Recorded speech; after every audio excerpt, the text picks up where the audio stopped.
This is TechStrong TV.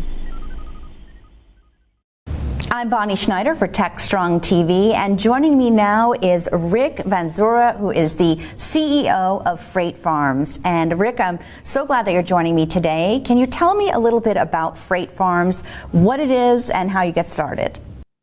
Sure. So Freight Farms started the journey started in 2010, where our co-founders, John Friedman and Brad McNamara, wanted to address food deserts here in Boston.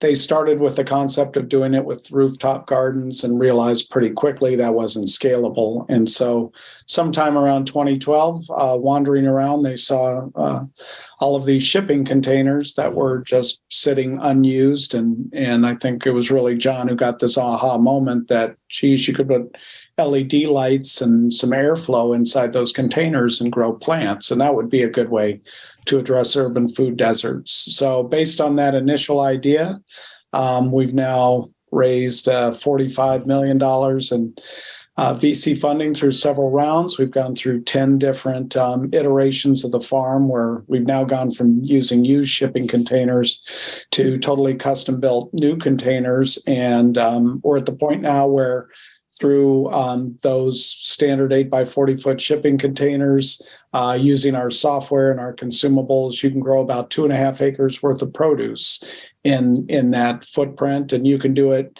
in temperatures ranging from minus 40 to plus 120 degrees Fahrenheit, with a constant climate managed by the software 365 days a year. So you can be growing very precise plants any time of the year, totally consistently, hyper-local, sustainable, with minimal land, minimal water, and minimal transportation miles. So based on that, we've now grown to where we're in just about every U.S. state in 40 countries. And now we are able to share the collective experience of all those farmers to keep making the solutions better and better. That's really an interesting journey that you've been on. Can you explain for people that aren't familiar with modular farming, kind of taking a step back, and what is it? How does it work? Sure. So again, we use the same shipping container size that you would see if you watched train roll by with a bunch of shipping containers on it, or you saw a large cargo ship. So in that standard 8 by 40 foot container, we've now developed a lot of proprietary technology that provides for controlled airflow, controlled climate, controlled nutrients. It's a hydroponic environment where just through recirculating water and then LED lights that provide the lighting, which really supports the plant growth, you're able to go from seedling all the way through cultivating generally lettuces, leafy greens, microgreens, small intercropping root vegetables, and you're able to grow those very productively through vertical towers that are in the shipping container. So the advantage of doing it in these vertical towers is you can be very dense with your production, and also by having the standard shipping container size, you can place these anywhere where you can find a 10 by 50 foot piece of land, and you can transport it on anything which can transport these shipping containers, which is standard trucking vehicles. They are standard to go on ships. So it really allows you to put this farm anywhere in the world where you can find a 10 by 50 foot plot of land where you have access to water and power. That is really fascinating. You mentioned the software that's involved. Can we take a deeper dive into that and maybe explain how that works and what are the processes that go into that in terms of turning out this modular farming unit where you're producing all these different types of greens, as you mentioned?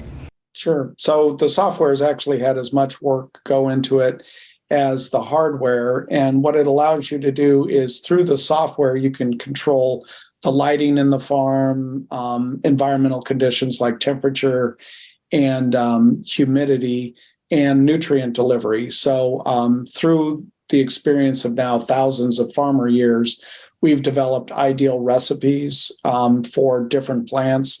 And the software allows you to just set it to a specific recipe, and then the software will manage all of the variables of when the lights are turned on and off, how nutrients get delivered, the climatic conditions to manage that plant growth.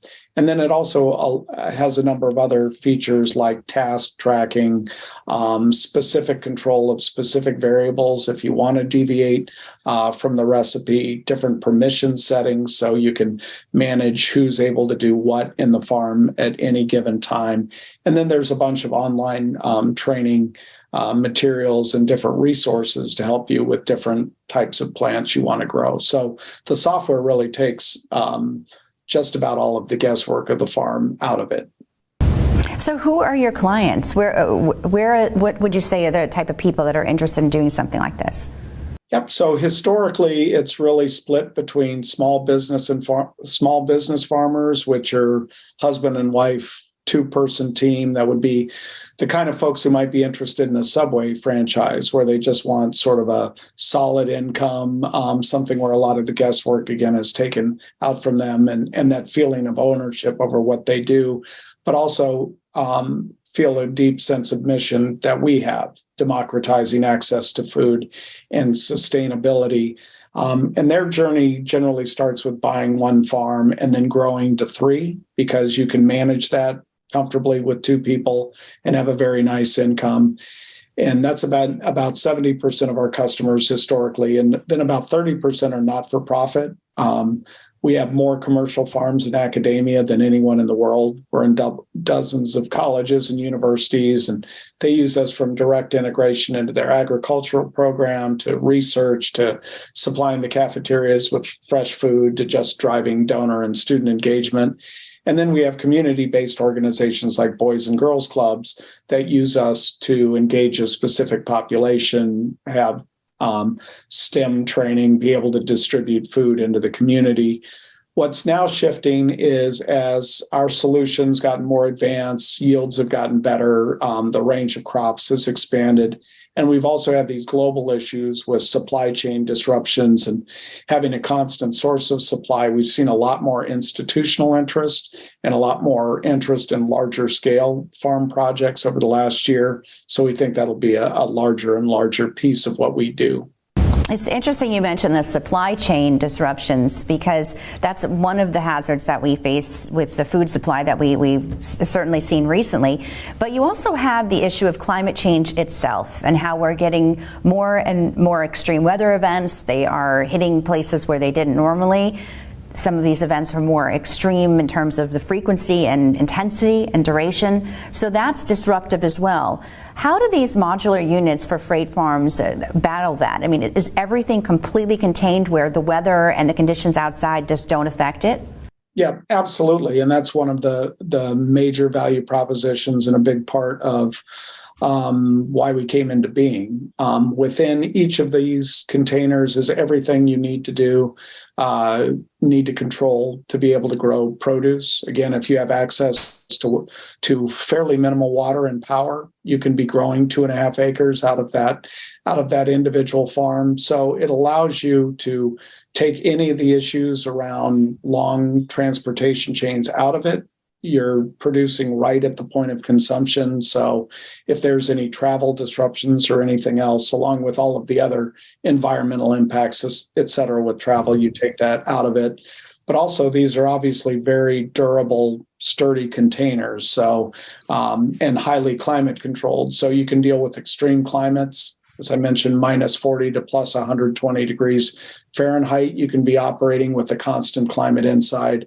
But also in tough conditions, whether it's hurricanes or other strong environmental forces, these are very sturdy containers that are meant to withstand the elements. So it takes a lot of those issues out of play, and it provides that hyper-local, secure source of food. When you're putting this all together and developing the technology for it, did you have any challenges that you had to work around? Yeah. So a number of challenges that we've dealt with over time with the early technology that dealt with used storage containers, which there's still a number in the industry who use that model.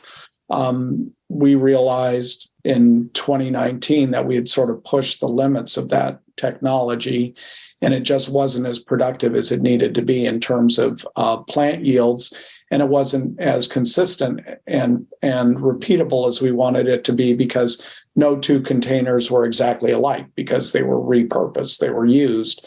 So that's where we made the transition to our current line, the greenery line, where we went to purpose-built new containers, which included a lot of proprietary technology to allow for driving up yields and the range of plants we can grow. The other issue is just the ease of use with the farm over time, where when a lot of that recipe work wasn't included in the software, there was a lot more guesswork around how to set the variables for the farm, how you would grow inside the farm. So again, over time, we've learned from that. We've learned from the collective experience of farmers on what is an optimal recipe, and we found a way to program it that.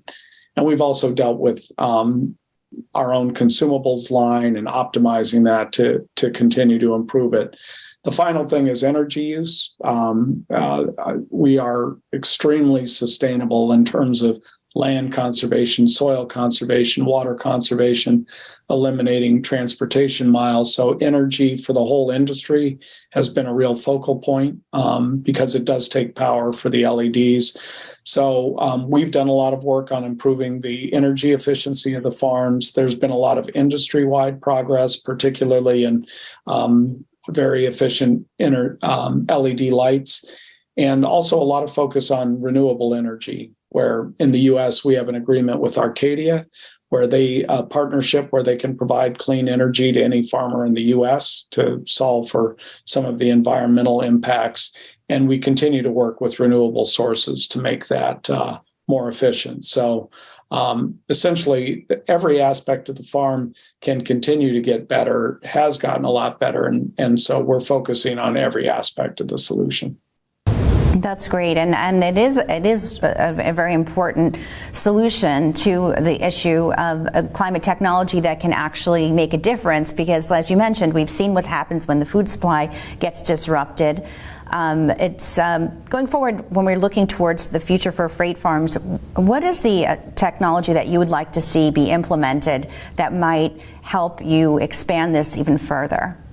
Yeah, well, we continue to focus on all aspects of what we do, continued technological advancements in the farm, whether it's airflow, HVAC capacity. We continue to work on consumables, software capability, et cetera. And we'll work on different configurations and form factors for the farm to meet different end uses. So there's a lot we can control. I would say from a broad perspective, I really hope that not only our industry, but the world continues to put a huge focus on renewable energy, because by definition, in the long run, renewables got to be a lot less expensive and more plentiful than non-renewable.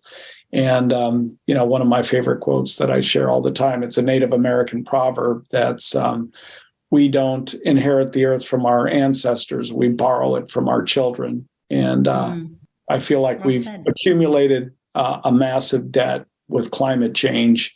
And, there was recently the announcement that the ozone layer is now virtually fixed, because that's a good example of where a human-made problem, we actually came up with an effective human-made solution for it by eliminating CFCs.